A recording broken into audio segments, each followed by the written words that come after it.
Assalamualaikum warahmatullahi wabarakatuh. Alhamdulillahirabbil alamin. Wassalatu wassalamu ala asrofil anbiya wa imamil mursalin wa ala alihi wa sahbihi ajma'in. Yang terhormat dosen pengampu Dr. M. Arfan Muammar MPDE selaku dosen pengampu mata kuliah pemikiran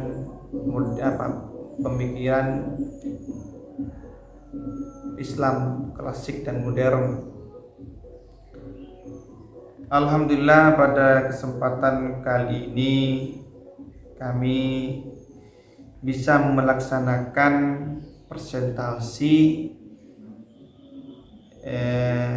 via audio, yang mana judul kami di sini yaitu tentang masalah pendidikan tinggi di dunia Islam, studi kasus di Universitas Al-Azhar Kairo. Sebelum memasuki kepada inti isi konten presentasi, kami akan menjelaskan sekedar mengutip tentang masalah sejarah berdirinya lembaga pendidikan Universitas Islam Al-Azhar. Yang kedua, sistem pendidikan pada lembaga pendidikan Al-Azhar tersebut. Dan yang ketiga yaitu tokoh-tokoh, baik tokoh pejabat dia dan juga tokoh-tokoh pendidikan yang berperan besar terhadap berdirinya Universitas Al-Azhar tersebut. Bicara mengenai Universitas Al-Azhar, tentu kita sejenak sekilas tentang dinasti Fatimiyah, karena Universitas Al-Azhar ini didirikan di masa dinasti Fatimiyah. Dinasti Fatimiyah didirikan sebagai tandingan dari penguasa dunia Muslim kala itu yang berpusat di Baghdad, yang bernama dinasti Abbasiyah. Jadi dinasti Fatimiyah ini merupakan tandingan dari dinasti Abbasiyah yang berpusat di Baghdad di kala itu, yang secara bertahan mulai melemah. Nama Daulah Fatimiyah dinisbatkan kepada Fatimah Az-Zahrah, yaitu putrinya Nabi Muhammad SAW atau istri dari Sayyidina Ali bin Abi Thalib, sepupu Nabi Muhammad SAW. Daulah Fatimiyah yang beraliran Syiah Ismailiyah didirikan oleh Ubaidillah Al-Mahdi di Afrika Utara, dengan pusat pemerintahannya berkedudukan di Kairawan. Jadi Universitas Al-Azhar ini dinasti Fatimiyah itu merupakan beraliran Syiah Ismailiyah, dan pada waktu itu penguasa dari pejabat dari dinasti Fatimiyah itu mendirikan universitas yang mana didirikan oleh Ubaidillah Al-Mahdi di Afrika Utara. Selama berkuasa lebih kurang 262 tahun, wilayah kekuasaan Daulah Fatimiyah mencakup Tunisia, Libya, dan Aljazair. Ubaidillah dan para pengikutnya menyebarluaskan ajaran Syiah Ismailiyah secara intensif dan menjadikan ajaran ini sebagai paham resmi negara. Jadi sebagai pendiri sebagai dinasti Fatimiyah ini, maka berusaha semaksimal mungkin menyebarluaskan tentang paham-paham Syiah Ismailiyah dan dijadikan sebagai madhab atau ideologi negara pada saat itu. Di antara pejabat atau penguasa, di antaranya yang pertama adalah Amir Ubaidillah Al-Mahdi 910 sampai 934. Amir Al-Qaim bi Amrillah Amir Al-Mansur Ibnu Al-Qaim Khalifah Al-Mu'is Lidinillah, yang merupakan ini merupakan pada saat itu yang berkuasa, yang juga ada atas supportnya luar biasa terhadap pendirian Universitas Al-Azhar itu sendiri. Selanjutnya yaitu Khalifah Al-Aziz Billah, Khalifah Al-Hakim bi Amrillah, Khalifah Az-Zahir, Khalifah Al-Mu'tanzir Billah, Khalifah Musta'li Billah. Ini merupakan salah satu penguasa atau pejabat yang berkuasa di masa dinasti Fatimiyah. Dan kalau kita sebutkan di antara penguasa tersebut, ini merupakan semuanya keturunan dari Nabi Muhammad sallallahu alaihi wasallam, tetapi dalam alirannya itu menganut aliran madhab Syiah Ismailiyah, sehingga sampai dijadikan madhab negara pada saat itu. Itu sekedar dari pengantar dari sekilas tentang masalah dinasti Fatimiyah. Selanjutnya yaitu sejarah berdirinya lembaga pendidikan Al-Azhar. Universitas Al-Azhar atau lembaga pendidikan tinggi Al-Azhar didirikan pada tahun 359 Hijriah atau 970 Masehi pada pemerintahan Al-Mu'izz Lidinillah. Jadi Universitas Al-Azhar ini didirikan, dibangun, diproses, dimulai masa dinasti Fatimiyah yang saat itu yang berkuasa yaitu Al-Mu'izz Lidinillah dari dinasti Fatimiyah, dan selesai dibangun pada tahun 361 atau 971 Masehi. Universitas ini dahulu adalah sebuah masjid yang digunakan untuk tempat salat dan ibadah lainnya. Khususnya ketika dinasti Fatimiyah berkuasa, masjid ini digunakan sebagai sarana penyebarluaskan paham Syiah. Jadi yang pertama yang dibangun di lembaga pendidikan Universitas Al-Azhar ini, yang pertama adalah membangun masjid dan dibuat tempat ibadah, sekaligus dibuat tempat diskusi dan juga masalah pendidikan, berpusat pendidikan ditempatkan di Masjid Universitas Al-Azhar ini. Yang pertama, pada awal berdirinya masjid ini diberi nama Jami'ul Qahirah atau Kairah, yang mana nama masjid ini disebutkan kepada nama tempat daerah itu. Lama kelamaan ya dirubah menjadi Masjid Al-Azhar, mengikuti dari anaknya Nabi Muhammad SAW atau istri dari Sidina Ali Karmawi Hujjah.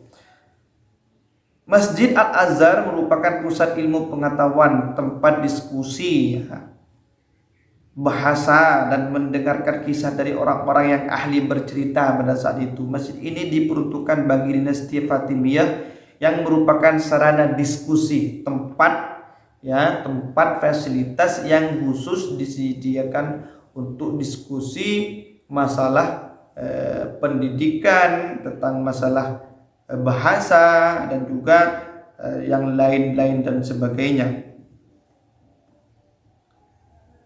Perkembangan diskusi mengalami perkembangan hanya sebagai informasi madhab, perkembangan menjadi informasi keilmuan saja. Kemunculan Al-Azhar ini sebagai lembaga pendidikan tinggi bermula ketika Khalifah Al-Mu'izz Lidinillah ya.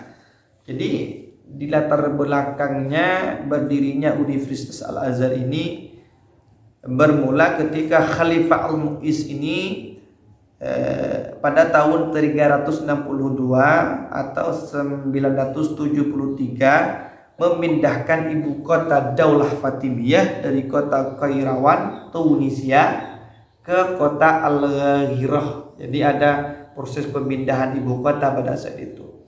Pada tahun 975 ia meresmikan berdirinya perguruan tinggi Al-Azhar.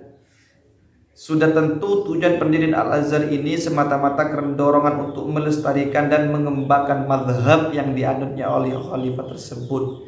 Jadi memang latar belakang berdirinya Universitas Al-Azhar ini akan memperkokoh aliran atau mazhab sebagaimana yang telah dianut menjadikan mazhab resmi di dalam negara tersebut, yaitu mazhab aliran Syiah Ismailiyah.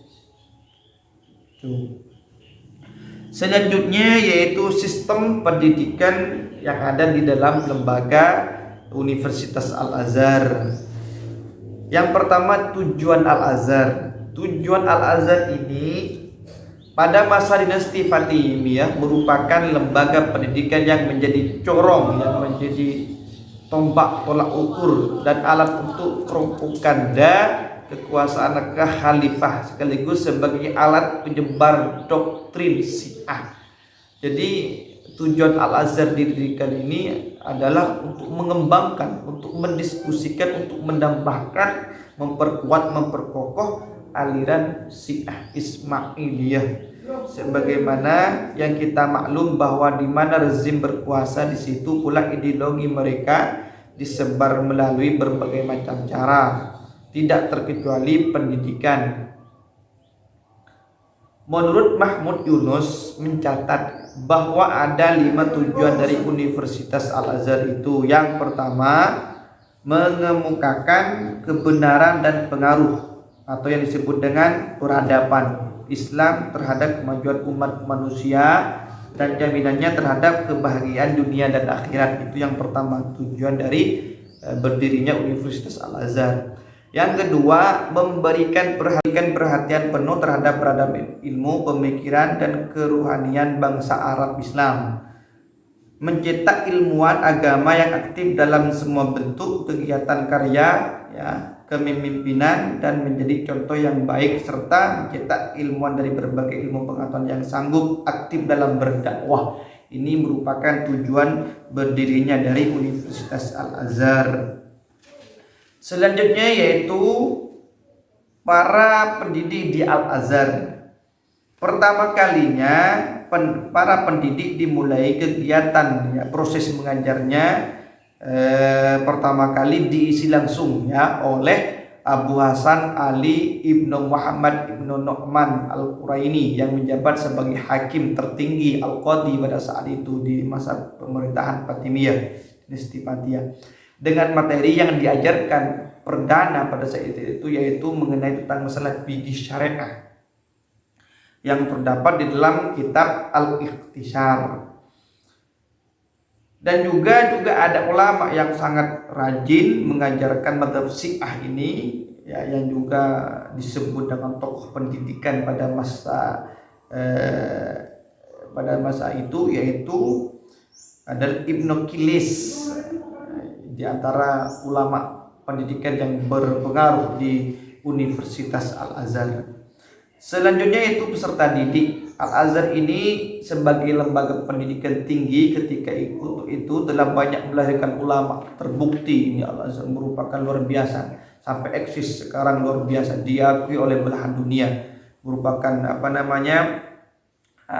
perguruan tinggi tertua yang terkenal, populer, yang bisa melahirkan generasi ulama-ulama luar biasa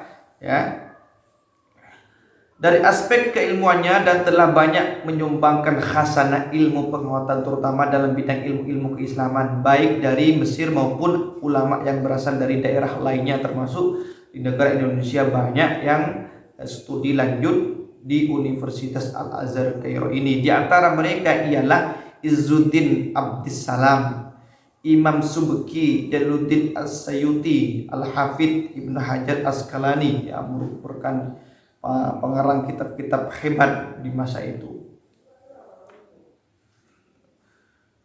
Al-Maghrizi menyebutkan bahwa pada saat itu banyaknya mahasiswa itu sebanyak 750 mahasiswa asing yang berasal dari Maghribi, Maroko, dan Persia turut serta belajar ke Universitas Al-Azhar.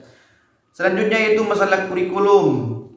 Salah Zimak mencatat bahwa selain mengajarkan mata pelajaran agama dan sastra tradisional, Azhar juga mengajarkan geografi, astronomi, bahkan akhir-akhir juga mengadakan pendidikan kedokteran, teknik dan juga matematika. Sementara menurut Azriyati Amelia, kurikulum di Universitas Azhar ini pada awalnya hanya fokus kepada ilmu agama saja dan ilmu akal, logika. Ilmu-ilmu agama meliputi Al-Quran, tafsir, hadis, ilmu kalam, fikih, dan tasawuf.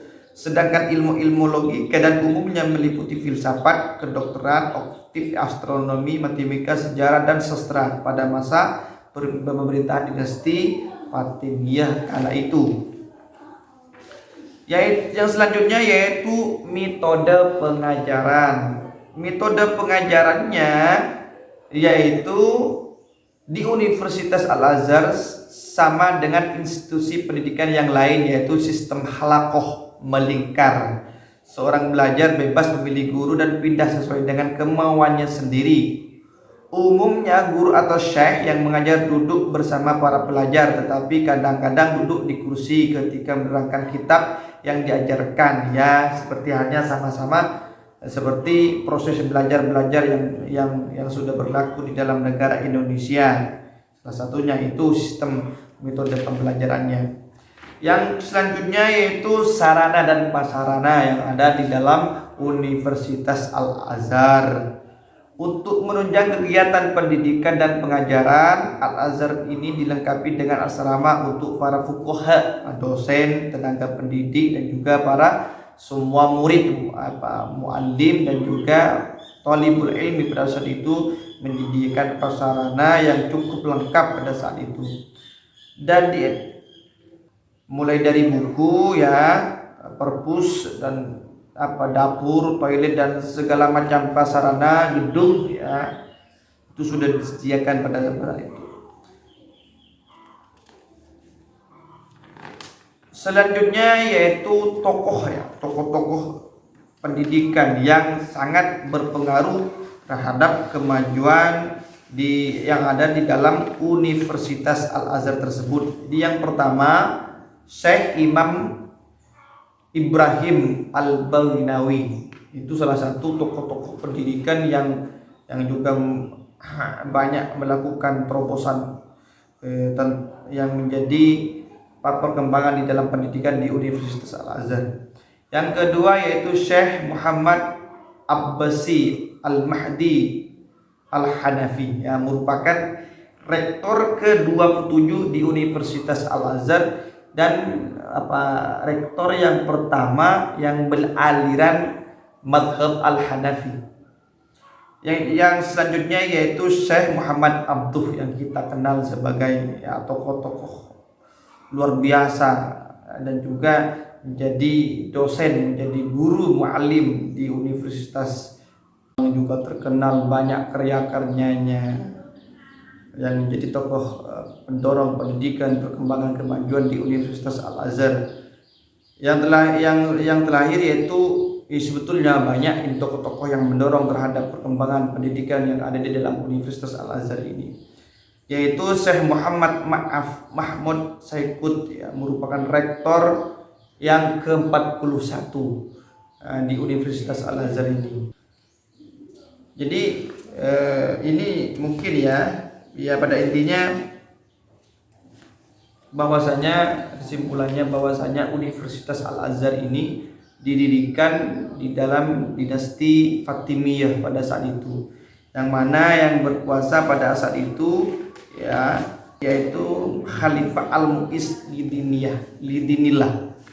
Tujuan didirikan Universitas Al-Azhar ini merupakan memperkuat, ya, salah satunya memperkuat kajian keislaman dan juga memperkuat ideologi madhab Syiah Ismailiyah, karena memang salah satu tujuannya itu di dalam Azhar itu madhab beraliran Syiah Ismailiyah, sehingga sudah menjadi madhab negara pada saat itu. Dan Universitas Al-Azhar itu dari nama tersendiri itu dinisbatkan kepada putrinya Nabi Muhammad, Fatimah Az-Zahra, sekaligus sebagai istri dari Khalifah Sayyidina Ali Karramallahu wajhah, yang menyebarkan luas tentang masalah Syiah Ismailiyah pada saat itu, dan merupakan universitas perguruan tinggi pertama, ya, dan luar biasa, alumninya luar biasa, tersebar seluruh dunia. Ya, mungkin itu yang Anda bisa sampaikan, kurang lebihnya akhirul kalam. Wassalamualaikum warahmatullahi wabarakatuh.